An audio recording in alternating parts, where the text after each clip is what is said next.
I sat there frozen, the napkin still folded stiffly across my lap as my daughter's laughter cut through the hush of the restaurant. The gold sconces glowed warmly, mocking the coldness in her words.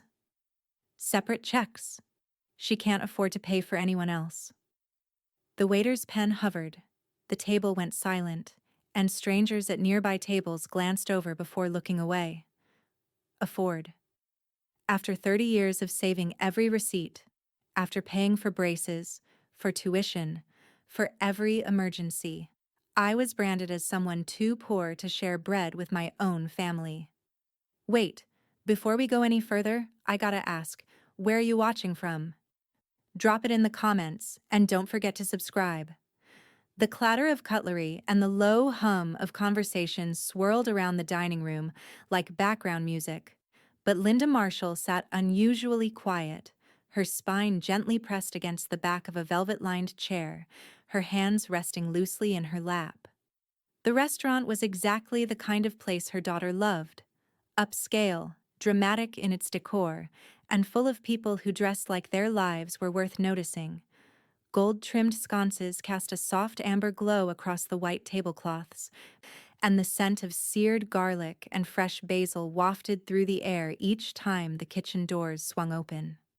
Carla had chosen the location, as always, and had made sure the reservation was at the exact time when the Friday night crowd was thick enough to be impressive, but not so late that the lighting would be unflattering in photos. She sat across the table, flawless in her cream-wrap dress, tapping through filters on her phone with a level of concentration that felt entirely disproportionate to the moment. Her husband, Ethan, was already halfway through his cocktail, scrolling silently through emails on his watch. Their daughter, Olivia, sat beside him, her fingers absently tracing the pattern on the edge of her water glass. Linda had worn a soft navy blouse and her pearl earrings, the ones James had given her for their 25th anniversary. She had taken a cab all the way from her condo in Lakeview, arriving 10 minutes early because she still believed being on time was a form of respect. She had smiled when she greeted them, had listened when Carla talked about Olivia's PSAT prep and Ethan's new promotion, had nodded politely even when the conversation drifted into topics she couldn't quite relate to anymore. And even now, as the table settled into a lull before the waiter arrived, Linda kept her posture composed, careful not to intrude on the carefully curated rhythm her daughter always expected. When the waiter approached, a young man in a perfectly pressed black shirt and a slightly nervous smile, he glanced naturally at Linda first as the eldest at the table. "All together, ma'am?" he asked gently, holding his pen ready. Before Linda could open her mouth to respond, Carla's voice sliced through the air with a bright, rehearsed laugh. "Separate checks.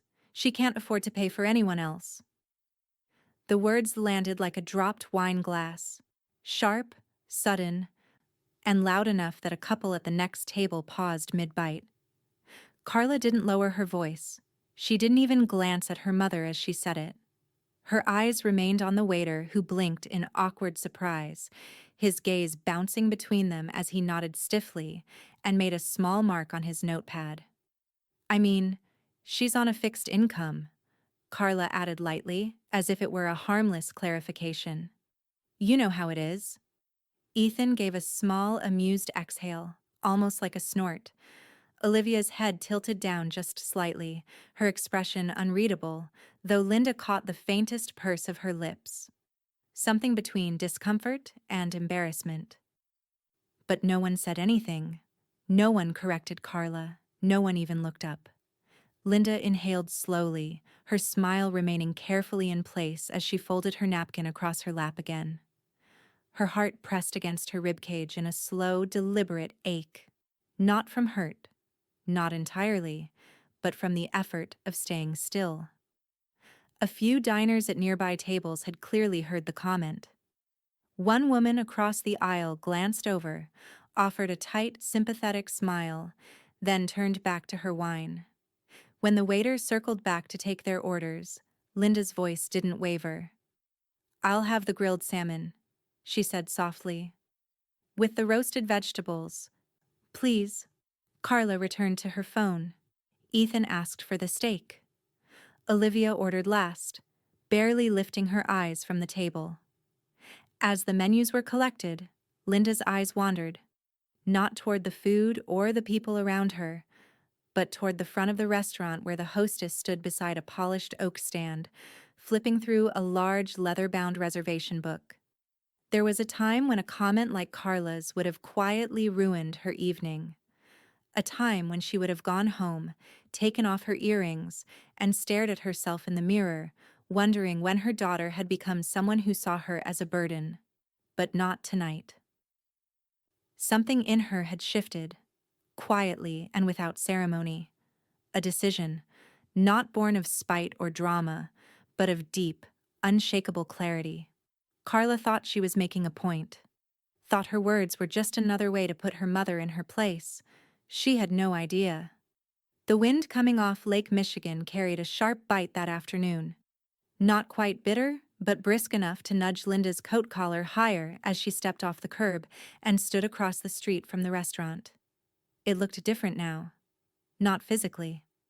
The elegant green awning still curved over the front entrance. Gold-stamped lettering proclaiming Cortona's in the same old-world font. The same brass handles on the heavy glass doors. The same menu framed in dark wood just beside them, still angled slightly under the same dim sconce. The street bustled with foot traffic. Women in wool coats. Businessmen checking their phones. A family herding 3 children out of a candy shop. But to Linda, something had shifted in the very bones of the place. She stared at it from behind her sunglasses, clutching her leather gloves in one hand, letting the light change without moving. The restaurant was full now. Just like it had been that night. The night Carla had opened her mouth and poured shame across the table like it cost nothing. Linda could still hear the silverware scraping against porcelain after her daughter's voice had cut through the air. Could still feel the way the waiter had hesitated, not knowing where to look. A delivery van rumbled past, briefly blocking her view. When it cleared, she noticed something she hadn't seen before. A small white paper taped inside the lower corner of the front window. It wasn't obvious, not unless you were looking for it. But she was. In plain black text, inquiries, commercial sale, private owner. Serious offers only. Her pulse kicked just slightly in her throat. It could mean anything. A partial sale, a lease handoff, maybe a change in management. But what stood out to her was the quiet urgency behind the wording. Private owner? Serious offers. She stepped back from the curb, tucked her gloves into her coat pocket, and turned away. Joanne's cafe sat tucked between a florist and a dry cleaner 2 blocks west, where the street noise faded and the sidewalks were dusted in wind-blown leaves. The bell above the door jingled softly as Linda stepped inside, immediately met with the warm scent of cinnamon and espresso. A jazz piano track hummed from a speaker near the counter, and a young barista gave her a quick nod before returning to the milk frother. Joanne was exactly where Linda expected. Behind the bakery case, arranging almond scones with surgical precision. She looked up, saw her friend, and smiled in that calm, knowing way she always had. "I was just thinking about you," she said, wiping her hands on a towel as she came around the counter. "That usually means you're about to show up?" Linda allowed herself a small smile, the first one all day that felt genuine. "I walked by Cortona's," she said, unbuttoning her coat. "There's a sign in the window?"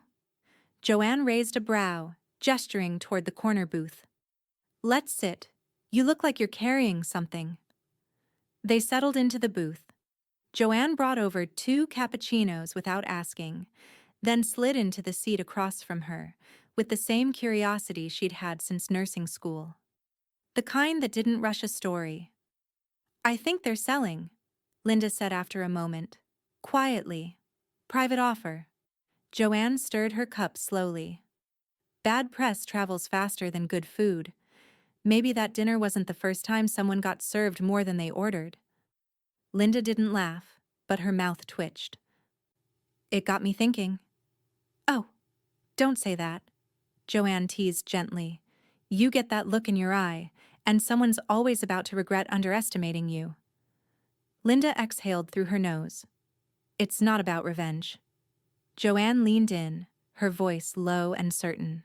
No, it's about reputation. And reputation comes from what you own, not just what you endure. Money speaks louder than gossip, honey. Always has. Linda looked down at the rim of her cup, watched the swirl of steam rise and vanish. For a long time, she'd saved. Not out of necessity, not really. James had made sure of that. But out of habit.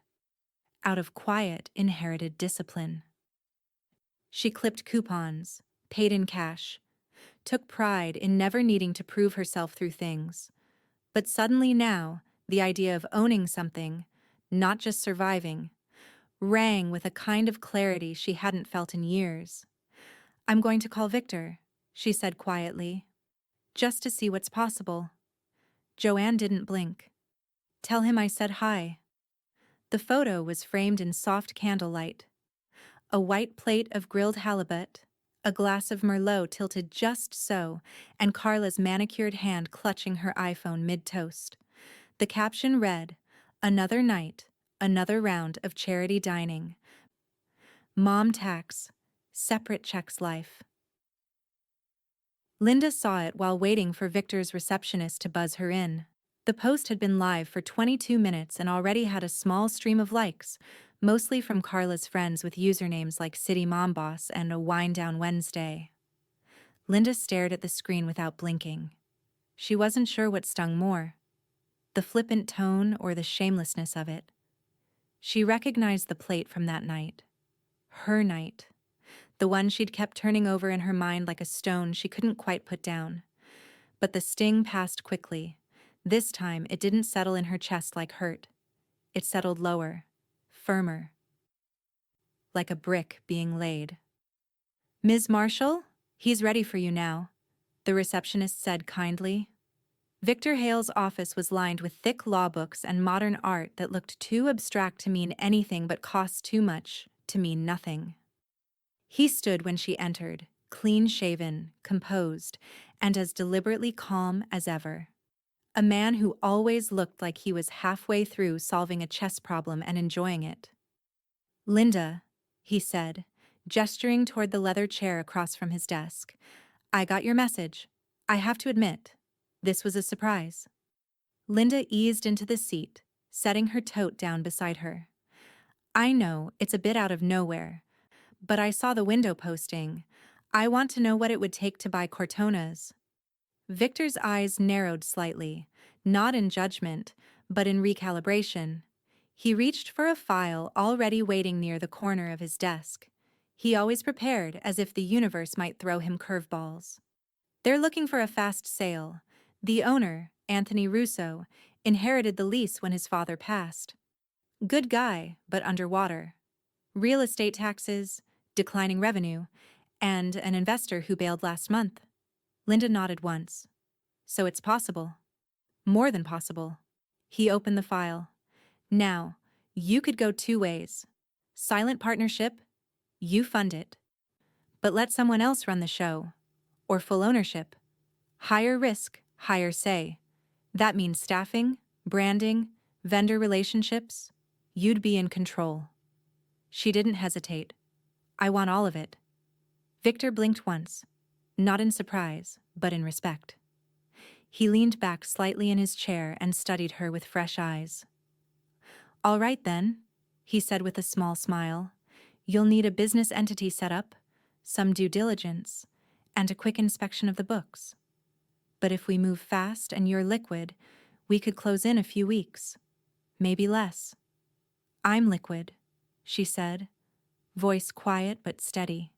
Years of savings, careful investments, and the life insurance James had left behind, untouched, resting in accounts she rarely checked. Because she never needed to spend to prove anything, until now. Victor nodded approvingly. "Then I'll get the ball rolling, but I'd recommend a face-to-face with Anthony. People sell faster when they feel seen." Later that afternoon, Linda stepped into Cortona's again, this time through the side entrance, guided past the kitchen and into a back office that smelled faintly of pepperoni oil and window cleaner. Anthony Russo stood when she entered, mid-50s, broad shoulders, tired eyes. The kind of man who used to be athletic. Now edged toward weary.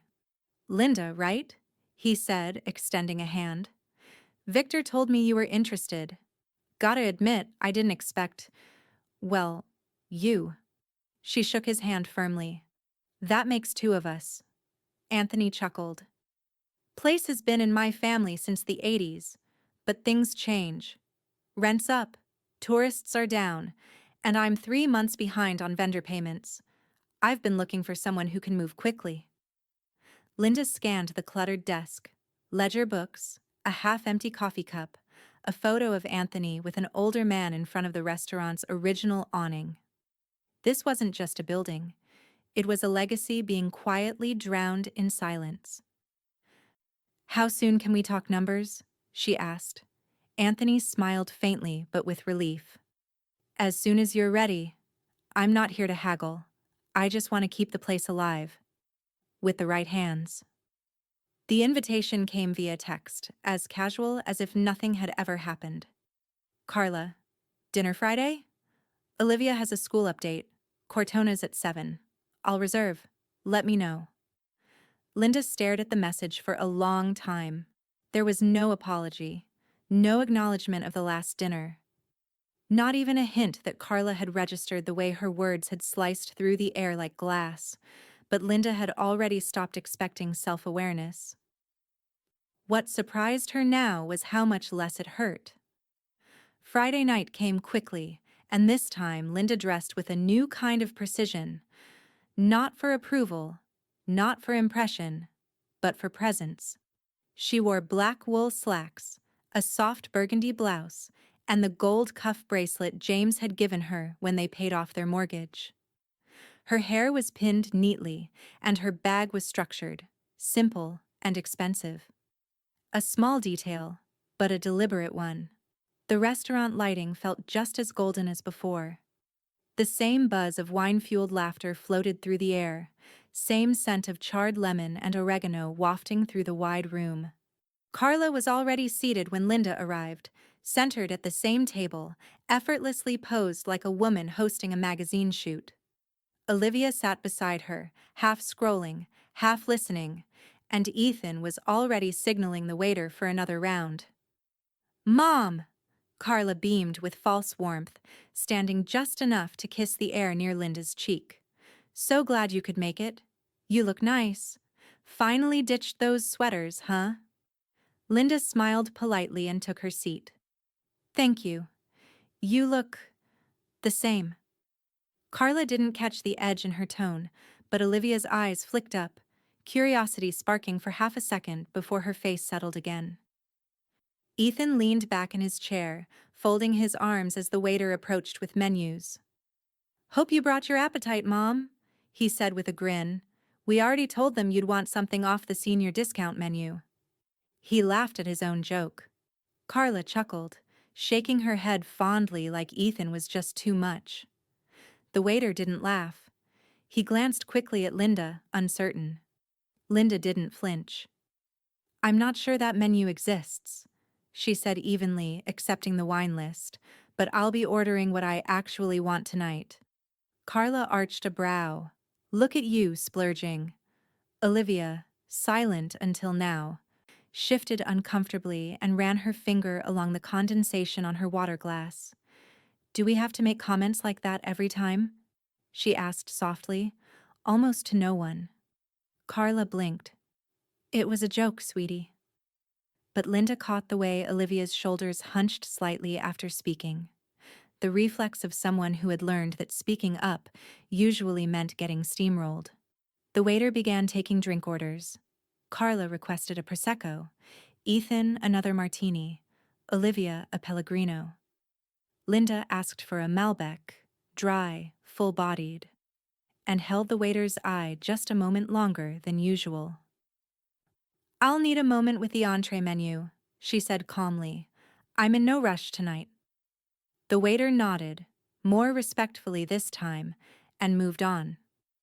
Beneath the table, Linda slipped her phone from her bag. Her thumb hovered briefly, then tapped open a text thread with Victor. Linda, when do we close? She locked the screen before the message could even deliver.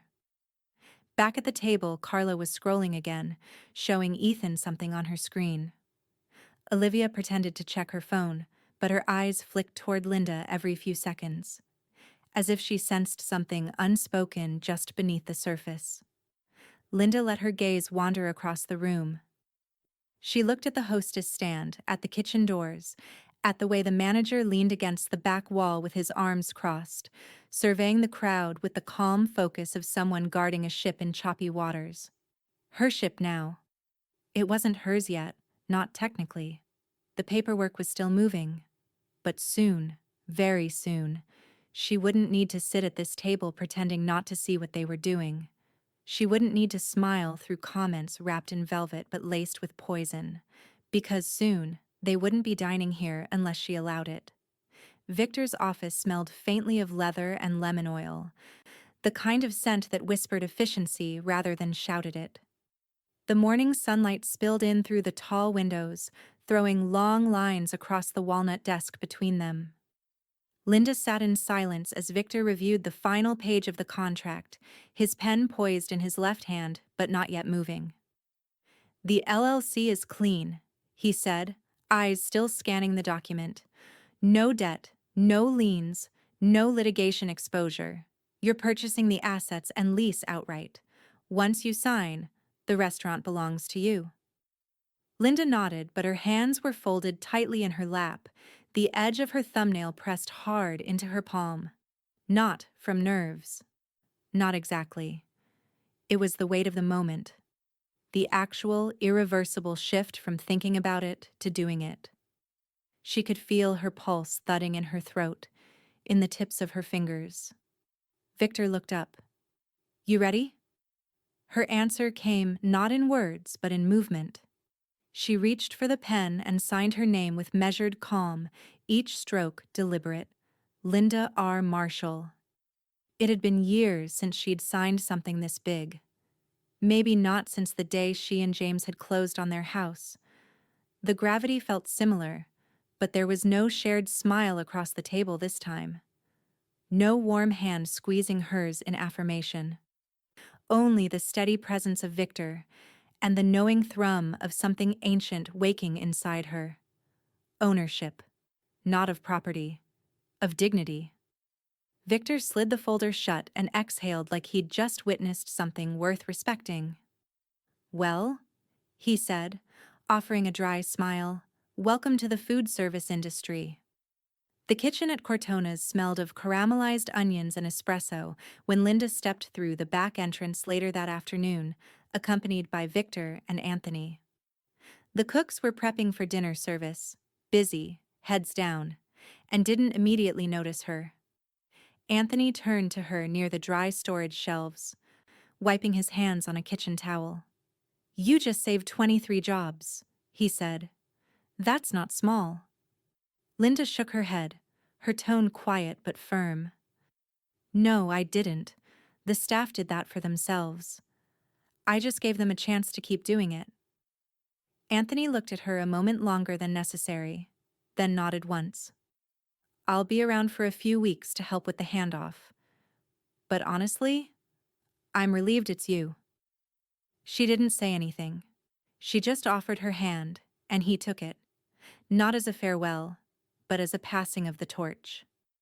Later, at Joanne's cafe, Linda sat at the far corner table, her new copy of the contract folded neatly in a slim leather folder. Joanne set 2 mugs of coffee down with a flourish and slid into the seat across from her, eyes scanning her friend's face like a nurse checking vitals. "Well?" she asked. Linda opened the folder slightly, then shut it again. "It's mine." Joanne's face lit up like sunrise. "Oh, honey." The hug was unexpected, strong, full-bodied. Joanne smelled like cinnamon and cream, and something older. the comfort of a friend who never asked you to shrink. You do realize, Joanne said, pulling back. That means the menu's yours now. Linda smiled faintly. Not just the menu. That evening, just before sunset, Linda walked alone down East Chestnut Street, her coat wrapped tightly against the chill, her pace slow and unhurried. The glow of Cortona's sign came into view as she rounded the corner, the same soft light flickering under the green awning. But it didn't look the same anymore. It no longer felt like a place she was allowed into. It felt like something she'd taken back. Something now tethered to her name, her will, her presence. She paused at the window just outside the view of the hostess stand. Inside, the early dinner crowd was forming. The staff moved quickly, smiling. A hostess flipped through the thick reservation book near the podium, making notations with a gold-tipped pen. Then Linda saw it. Saturday, 7 Oz p.m. Marshall family. She tilted her head slightly. The name was written in block letters. No first names. Just Marshall. Her name. Not Carla's, not Ethan's. Theirs had always been written first. Birthdays, brunches, anniversaries. But this time, it hadn't been Carla who called to make the reservation. It hadn't been Carla's voice on the line, insisting on a corner booth and low lighting. It had been her. And they didn't know Saturday night on the Magnificent Mile had its own kind of rhythm. Polished couples in tailored coats, valet doors swinging open in smooth choreography, laughter tumbling out of warm buildings into the cool night air.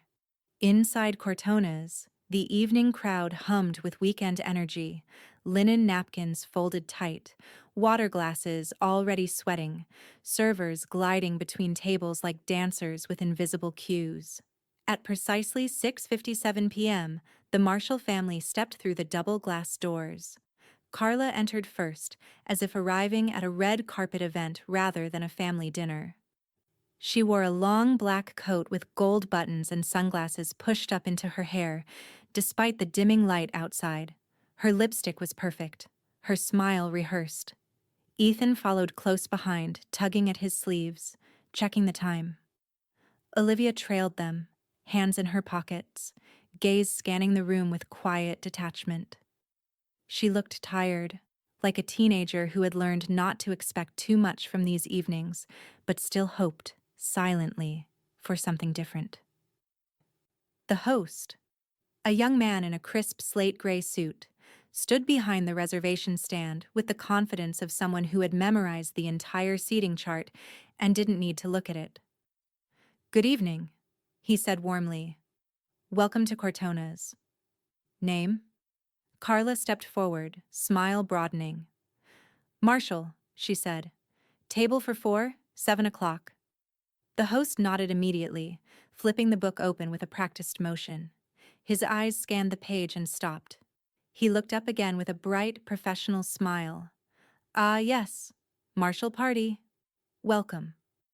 Carla turned slightly to Ethan and Olivia, basking in the familiarity, as if the restaurant itself recognized her. "Told you I always get the perfect time slot," she said, reaching for her clutch as if this were just another Saturday she controlled with ease. The host stepped out from behind the stand. "We'll take you to your table in just a moment. Please feel free to wait by the bar or the lounge." The words had barely left his mouth when the door opened behind them. A small burst of cold air slipped in, trailing in with Linda. She stepped into the lobby wearing a charcoal wool coat, collar turned up slightly, a soft gray scarf looped neatly around her neck. Her pace was unhurried. Her presence, quiet. But undeniably certain. She had come alone. The host paused, glancing toward her, and his posture shifted subtly.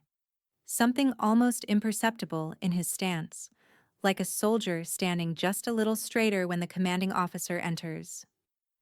"Ms. Linda Marshall?" he asked. Linda smiled. "Yes." He dipped his head slightly, not quite a bow, but not far from it either. "Welcome. Your table is ready." Carla turned, her smile still frozen in place, but something in her eyes flickered just briefly, like a woman watching a chess piece move without having seen the hand behind it. "I'm sorry," she said, blinking. "What do you mean, her table?" "I made the reservation." The host remained polite, unfazed. The reservation at 7 o'clock under Marshall was placed by Ms. Linda Marshall. Party of 4. We have it confirmed here in the book and in the system. Carla let out a small, breathy laugh. "That can't be right. That's a mistake." He turned the book slightly, showing the open page. There it was. Marshall, 7 p.m., Table 12, reserved by L. Marshall. No other Marshall, no backup, no double entry. Ethan stepped forward slightly, confused. "Babe, did you call?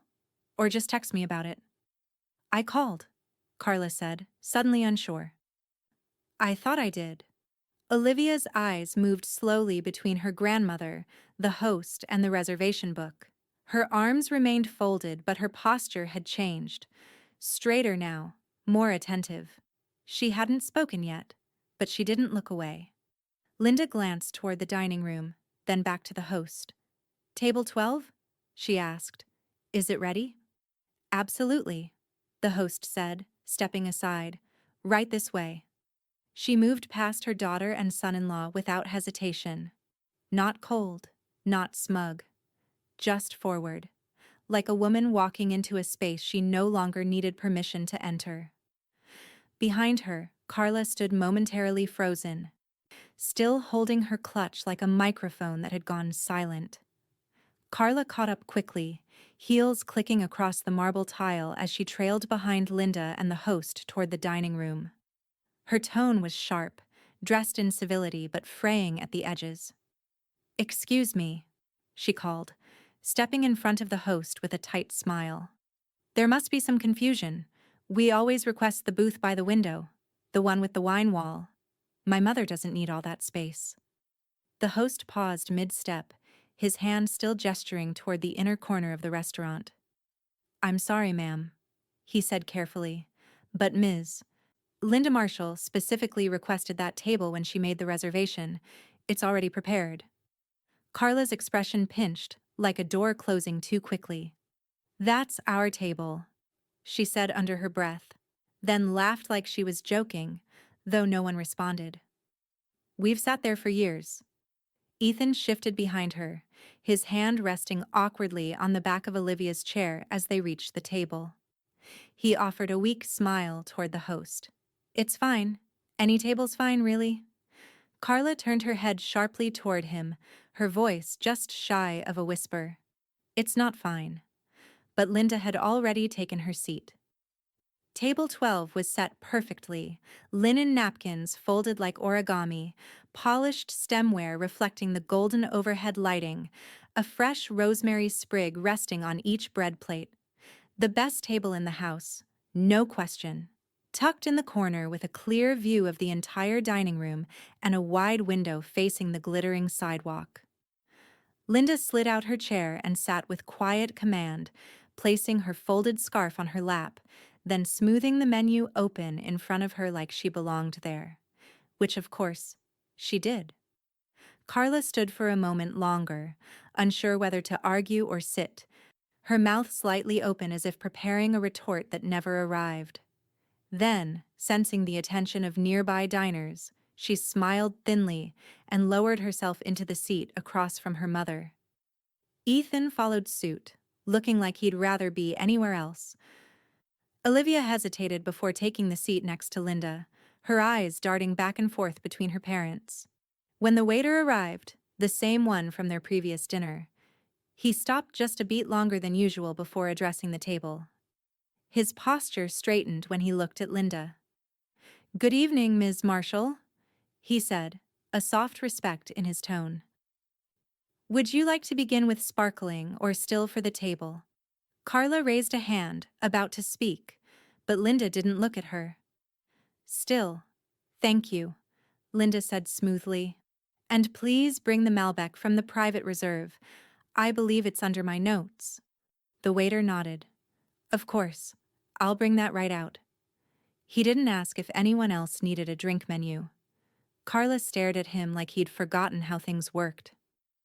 What happened to the sommelier we usually speak with? She asked, voice a little too loud. The waiter kept his eyes on Linda. The wine list has been updated recently. Ms. Marshall worked closely with our new consultant to revise it. Carla's mouth opened slightly, then closed. She glanced down at her menu, blinking. Across the table, Ethan shifted again. Did I miss something? He muttered. Olivia leaned slightly toward her grandmother. Her voice barely rose above the music playing in the background. Grandma? She whispered. Linda didn't answer right away. She was flipping through the menu with practiced calm, as if deciding between two appetizers was the only matter worth her time. She finally looked at Olivia and smiled, warm and unbothered. I thought we'd try something new tonight, she said gently. Something different. The waiter returned with the wine. A deep, elegant red poured into crystal glasses and set the bottle upright beside Linda's plate. No label visible. Just the restaurant's monogram etched into the glass. Carla stared at it like a foreign object. You don't even like red wine, she said. Linda raised her glass. I didn't, she replied. But I do now. The Malbec bloomed in Linda's glass, rich and velvet dark. She took another sip, letting it settle across her tongue with the slow patience of someone who had waited long enough for a moment worth savoring. Across the table, Carla picked at her cloth napkin like it had personally offended her. I still don't understand, she said, her voice forced casual but pitched higher than usual. Why are you suddenly getting all this attention? Did you win a radio contest or something? Ethan chuckled nervously. Maybe it's a senior discount and a sweepstakes. Linda didn't answer right away. She folded the menu gently, placed it down, and reached for her water. When the waiter returned with a tray of appetizers, crispy risotto bites and marinated olives, none of which Carla had ordered, he set them down gracefully in front of Linda without asking. I took the liberty, Ms. Marshall, he said. These are the chef's compliments. Thank you, Marcus, Linda replied. The use of his name made Carla's head whip sideways. How do you know the waiter's name? Linda wiped the corners of her mouth with the napkin before speaking. Because I own the restaurant. A silence dropped over the table like snowfall. Slow, quiet, and thick enough to smother everything else. Then Carla laughed. It wasn't the sweet, airy kind she used when being charming. It was brittle, defensive. Oh, please, she said, waving her hand like the whole thing had been an elaborate prank. You own the restaurant? Since when? Linda tilted her head. Since Thursday morning. Paperwork signed, fully registered. I'm the majority owner of Cortona's as of 9:12 a.m. Carla blinked. That's not even... What? You don't just buy restaurants, Mom. You clip coupons. You reuse tea bags. Ethan's brow furrowed as he looked at Linda, then at the server, then back again. You're serious? He asked. I am. A ripple of awareness moved through the dining room as a tall man in a navy blazer entered from the front. Victor Hale, all calm precision and clean lines, walked with the kind of authority that didn't need to announce itself. He spotted Linda and offered a subtle nod as he approached. Carla turned to watch him, frowning. Who's that? Linda stood as he reached the table. Victor Hale, she said. My attorney. Victor smiled gently and offered his hand to Carla and Ethan, who both shook it like they weren't sure if they were supposed to. I just stopped by to drop off the updated licensing documents, Victor said, tapping the inside pocket of his coat. Congratulations again, Linda. Place is already running smoother under your watch. Carla laughed again, but this time it cracked halfway through. This is insane. She turned to Ethan, who just looked down at the table, unsure whether this was still a misunderstanding or a revelation. Then, from the far side of the dining room, Anthony Russo emerged through the kitchen doors. His white chef's coat was dusted with flour, his sleeves rolled halfway up his forearms. He wiped his hands on a towel and approached the table with quiet familiarity. He walked straight to Linda. "Ms. Marshall," he said, extending a hand. "We're lucky to have you." Linda stood and shook it. "Thank you, Anthony. I'm glad you stayed on." Anthony nodded, then gave Carla and Ethan a polite but detached glance before heading back toward the kitchen. Now, people were definitely watching. A woman at the next table leaned into her date, whispering something with eyebrows raised. A man across the aisle looked up from his menu and then looked again. The air shifted, not loud, but charged. Carla's voice, when it finally returned, was barely above a whisper. "You actually bought it." Linda didn't gloat. She didn't smirk or raise her voice or list the balance in her accounts. She simply looked her daughter in the eye and said, "Yes." Across from her, Olivia stared, lips slightly parted. Not with shock. Not quite. More like recognition, as if something she'd always suspected had finally stepped into the light. Carla's voice was louder this time, cutting through the soft clink of silverware and conversation around them. Her eyes darted toward Victor, as if expecting him to suddenly confess it was all a misunderstanding. A prank. A placeholder. Some elaborate family performance art. "You must be mistaken," she continued, her laugh brittle at the edges. "There's no way she could just buy a restaurant. There are rules, background checks, business licenses, financing. My mom doesn't even use online banking." Victor remained composed, hands folded neatly in front of him. Ms. Marshall met every legal requirement: purchase agreement, licensing, tax ID, liquor transfer, all filed. She's the sole signatory of the holding company that now owns this location. "You're serious?" Ethan said again, voice flatter this time. Not from disbelief, but fatigue. Carla turned toward her mother, something like desperation cracking beneath her gloss. "Where would you even get that kind of money? Your pension? Dad's life insurance?" Linda reached calmly into her structured bag and pulled out a slim black folder, the kind she used to carry charts in during her years at the hospital. She opened it without drama, flipping to the page marked with a crimson post-it. Victor took it from her and set it on the table between them. "This," he said gently, "is the executed contract. Asset purchase, lease assumption, and LLC registration. Dated and notarized. Public record." Carla stared at the page but didn't touch it. Across the room, the server Marcus approached again, this time with a different posture. Less formal, more familiar.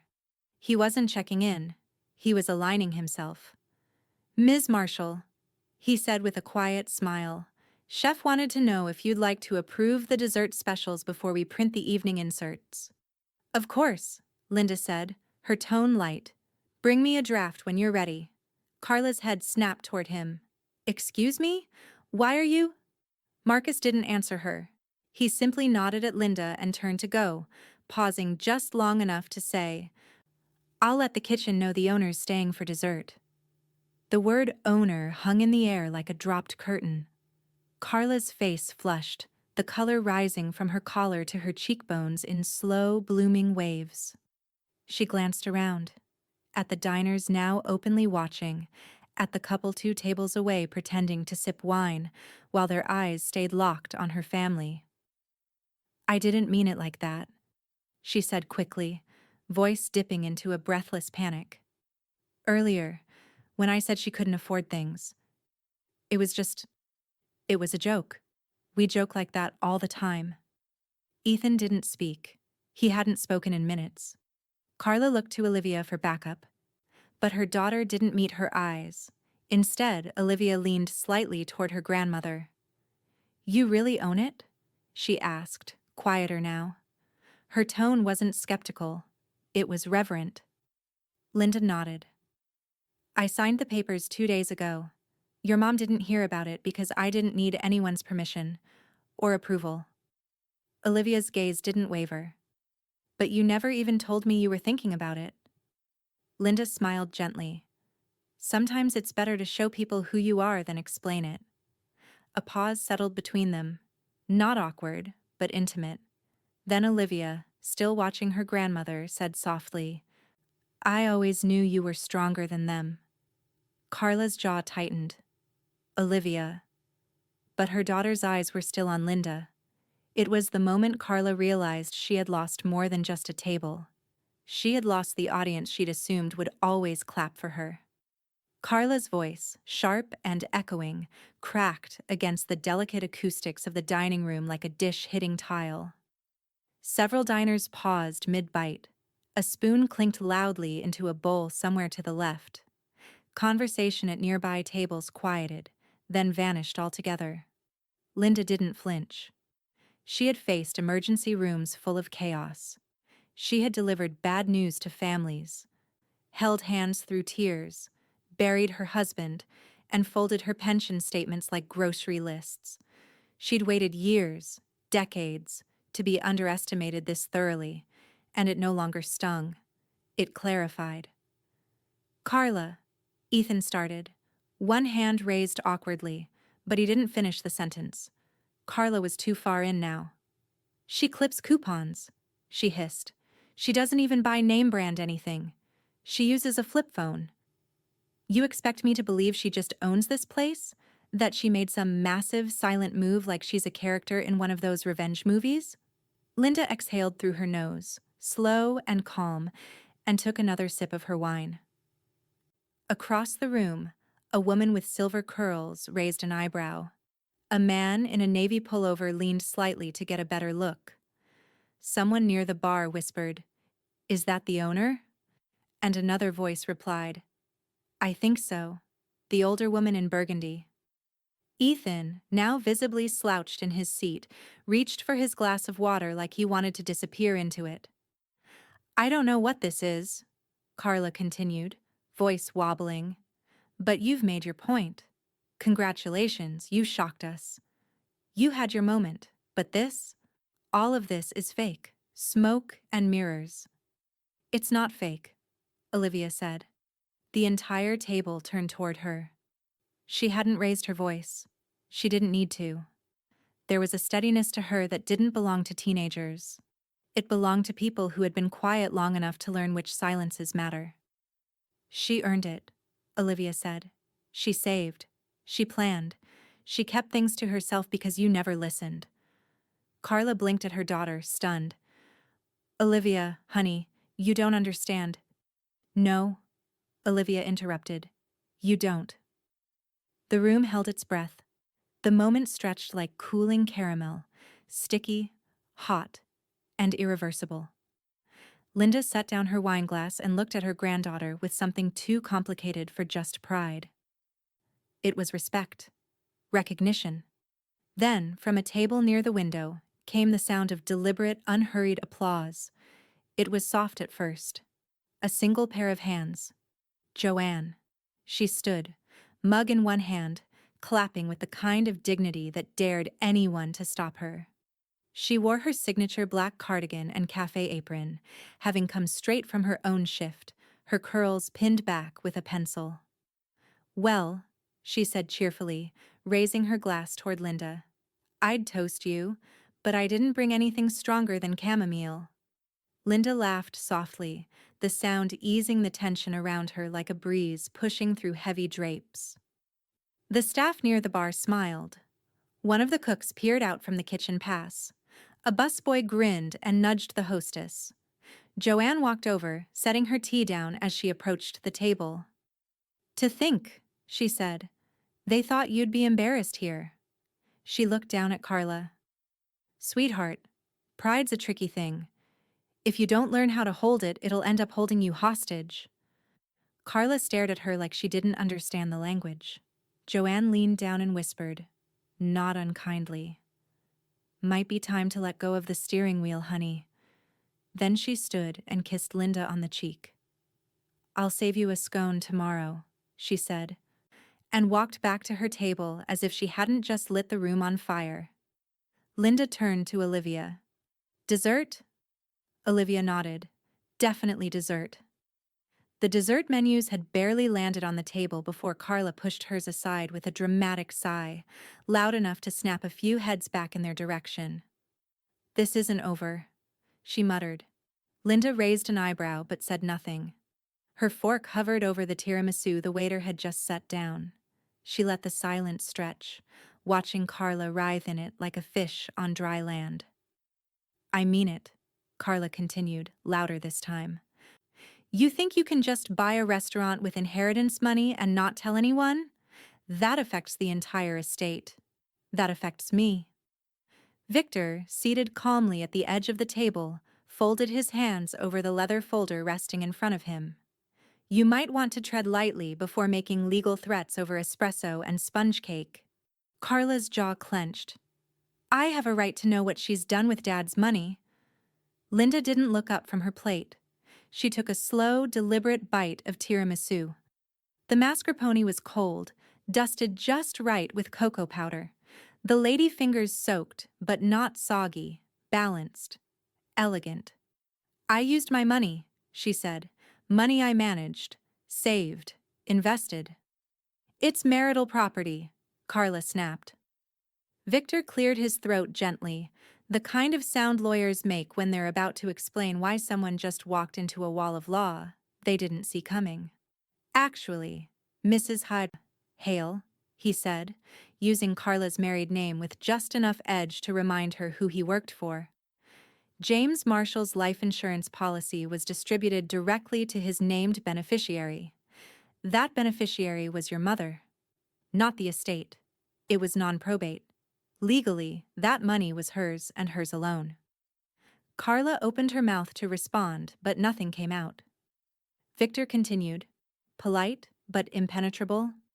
"Furthermore, Ms. Marshall didn't use inherited assets to form a trust or to transfer property that would fall under intestate succession.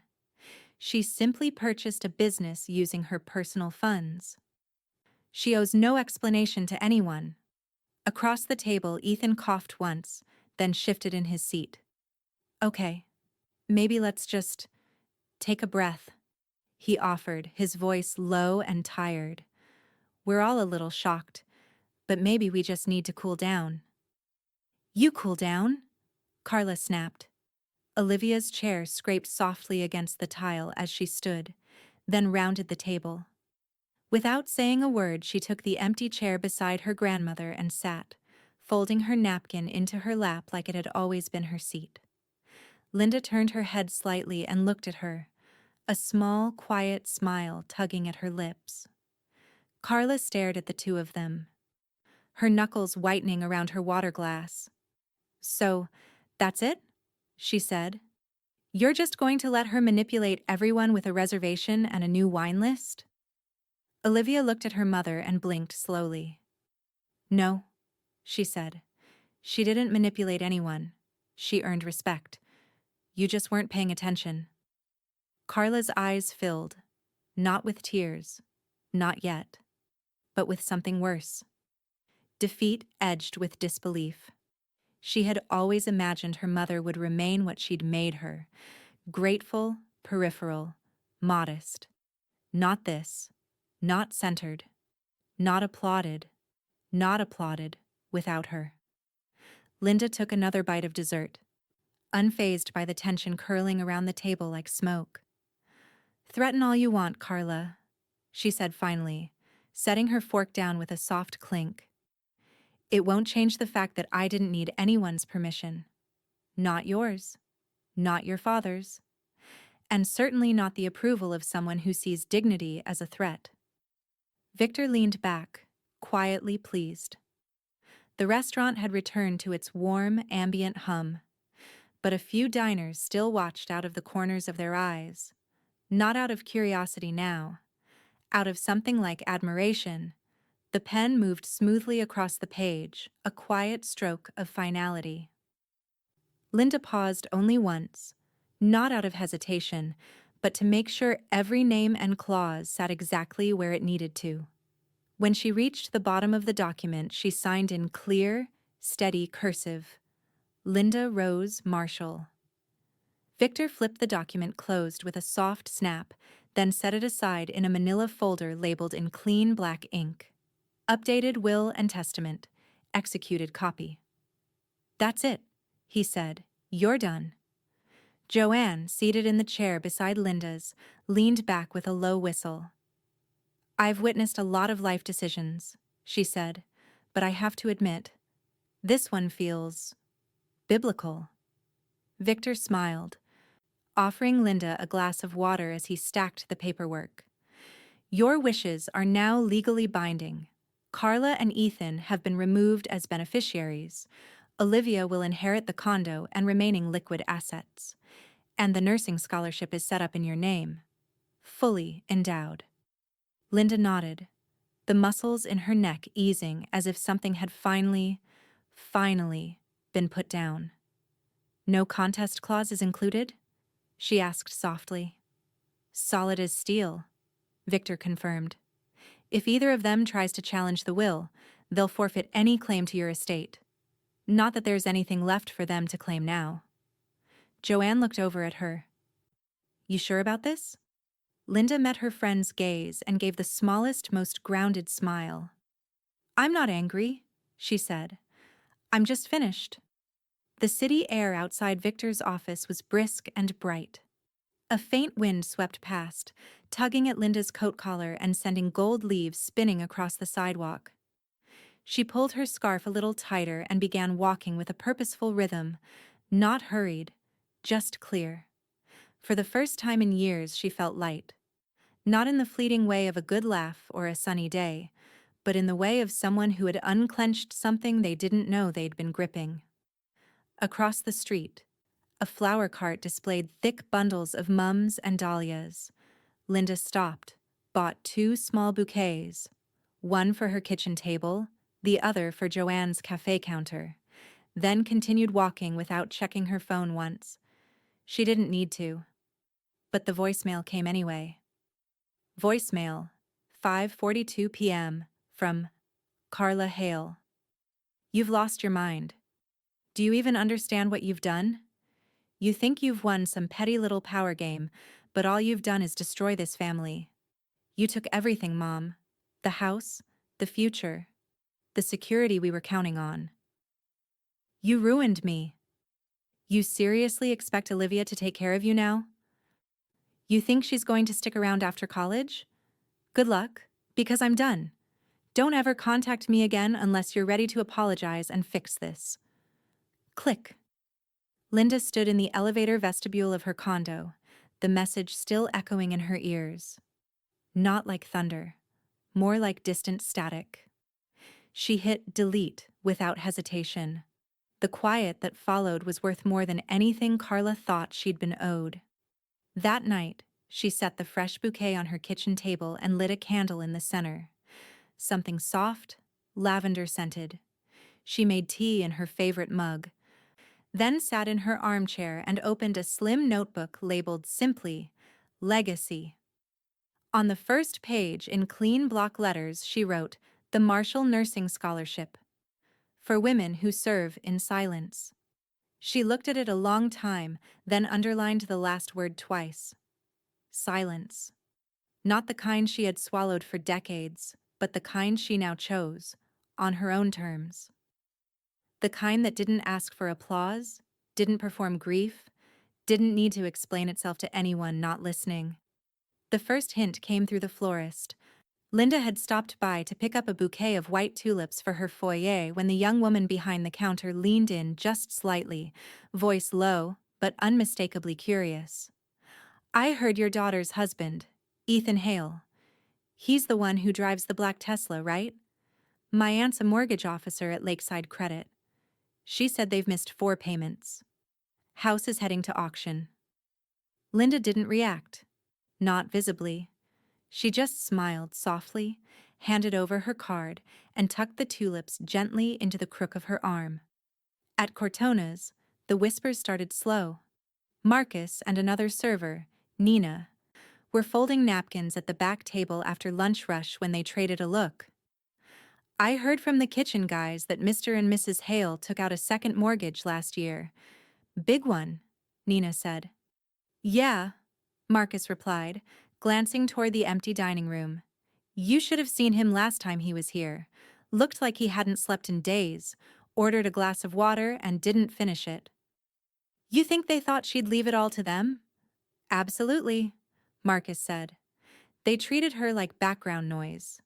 Now they're the ones being faded out. They didn't say Linda's name.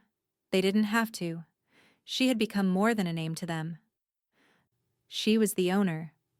Olivia began showing up on Fridays, first with a small overnight bag, then with her laptop and school folders and a box of peppermint tea she left in Linda's kitchen cabinet like it belonged there. They cooked dinner together, shared quiet breakfasts, and took evening walks bundled in scarves and gloves. Linda gave her space to speak or stay silent. Olivia did both, and the silence felt warm, mutual, earned. One night on the balcony, Olivia looked out over the glittering skyline, sipping tea.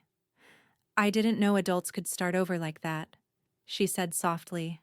Linda was snipping dead leaves from her basil plant. They can, she replied. It just hurts more when they do. At the cafe, Joanne was behind the counter wiping down a tray when the local news flickered on the small mounted TV in the corner. The anchor's voice read off a short real estate segment. Properties across Cook County heading to public auction next quarter, including a Gold Coast residence on Oakdale once valued at $2.1 million. The owners, listed as Ethan and Carla Hale, defaulted on their payments earlier this year. Joanne turned the volume down with the remote, then lifted her glass of cranberry spritzer and raised it toward Linda across the cafe. To poetic justice, she said, her grin easy and unbothered. Linda lifted her own cup of chai in return, the smallest wink playing behind her glasses. That evening, Linda stood on her balcony in a thick cardigan, her watering can in one hand and the scent of tomato vines and rosemary in the air. The city lights blinked in the distance like a quiet applause line that didn't need to be heard to be felt. She didn't gloat. She didn't replay Carla's voicemail, or scroll through news headlines, or ask Olivia for updates. She just watered each plant slowly, turning the spout with practiced care, watching the soil darken and drink. Her garden didn't need drama to grow. It only needed patience. Inside Cortona's, late after close, the restaurant manager, Adrian, a soft-spoken man with a taste for jazz and a talent for spreadsheets, finished reviewing the next quarter's payroll. He spotted Linda seated at the corner booth reviewing the new dessert menu. "Can I bother you for a moment?" he asked, approaching with a folded piece of paper. "Of course," she said, setting her reading glasses down. He slid the page across the table. "Thought you should see this. Public notice came in today from a contact of mine at the clerk's office." Linda unfolded it and read the heading. Sheriff's Sale of Real Property Address, 1771, W. Oakdale Ave Owners, Carla Hale and Ethan Hale. Auction date, December 15th. She looked up slowly. Adrian shifted on his feet, uncertain. "I know it's personal, so I wasn't sure if I should bring it to you, but I figured maybe you'd want to know." Linda folded the paper back in half. "Thank you, Adrian," she said, her voice calm as ever. "I appreciate that." He hesitated. "Is there anything you want me to do?" She smiled faintly. "Just keep the rosemary risotto on the winter menu," she said. "The rest will take care of itself." The Cook County courthouse smelled like old paper and colder judgment. Fluorescent-lit halls, government carpet worn down in the same patterns thousands of feet had carved through time. Linda stepped through the security line wearing a long navy coat, soft leather gloves tucked into her purse, and a silk scarf knotted once at her throat. She carried nothing flashy. Just a plain black tote and the quiet assurance of someone who did not need to prove she belonged. The auction room was smaller than people imagined. Rows of hard chairs, a few plastic folding tables, a single lectern at the front manned by a deputy clerk and a bailiff. The people in the room didn't whisper, they barely breathed. She found her seat in the second row, unfolded the padded bidding card from her folder, bidder, by 17, and sat without looking around. She didn't need to. Carla was already there. Across the aisle, she stood stiffly in a belted trench coat, eyes rimmed red, her posture too upright, the kind that comes not from confidence, but from terror camouflaged as poise. Her hair was perfectly done, her lipstick slightly smeared. Ethan sat beside her, hunched in his seat like a man mid-fall. His suit didn't quite fit anymore. He looked thinner, or maybe just more fragile now that the illusion was gone. When Carla's gaze landed on her mother, something in her face twisted, shock colliding with betrayal, confusion melting into dread. She hadn't expected her to come. The auctioneer began with a roll call of properties. Linda listened calmly, hands folded over her lap. She wasn't nervous. She didn't sweat. The worst part of her life, the powerlessness, had already passed. Now came the long echo of correction. The clerk cleared his throat. Item 217, 1771 West Oakdale Avenue, Gold Coast property. Starting bid, $1.12 million. Linda's pen tapped once against her notepad. Across the aisle, Carla gripped Ethan's arm.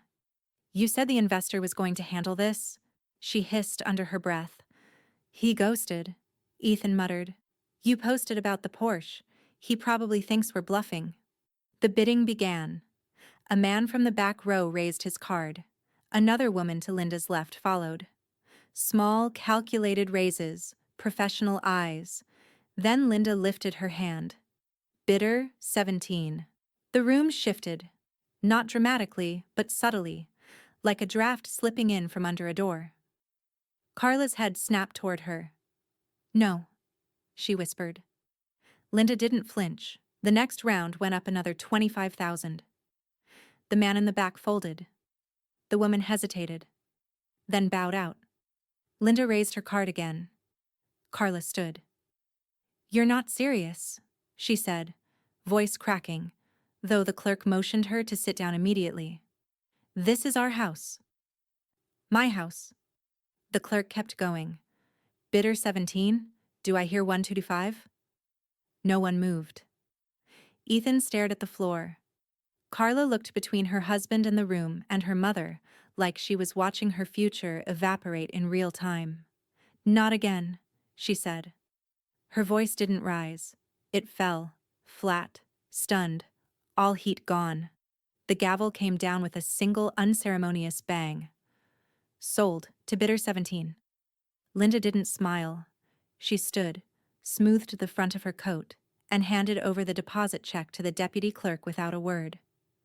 As she turned to leave, Carla caught up to her in the hallway, heels frantic against the tile. You bought our house, she said. You did this to me. Linda stopped just long enough to meet her daughter's eyes. No, she said. You did this to yourself. I just stopped cleaning up after it. Carla's face crumpled, mouth opening, but no words came out.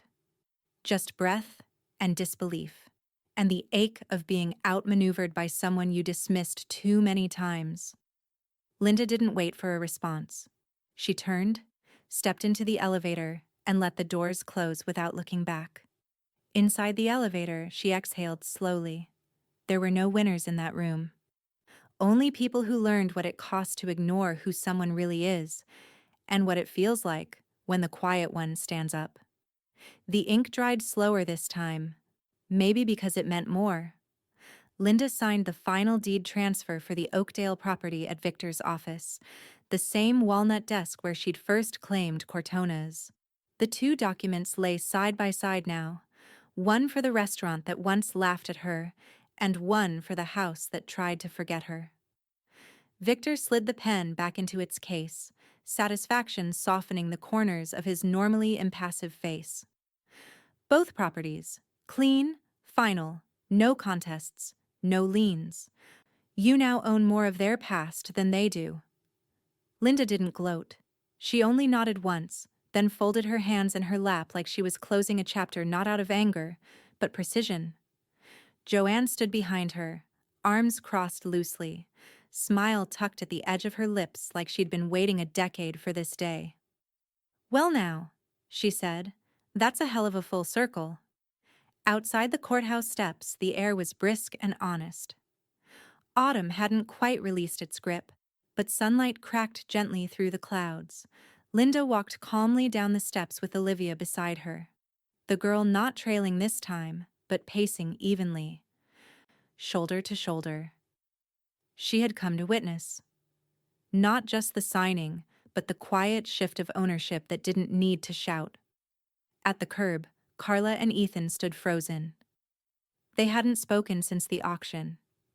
Carla's makeup was thinner today.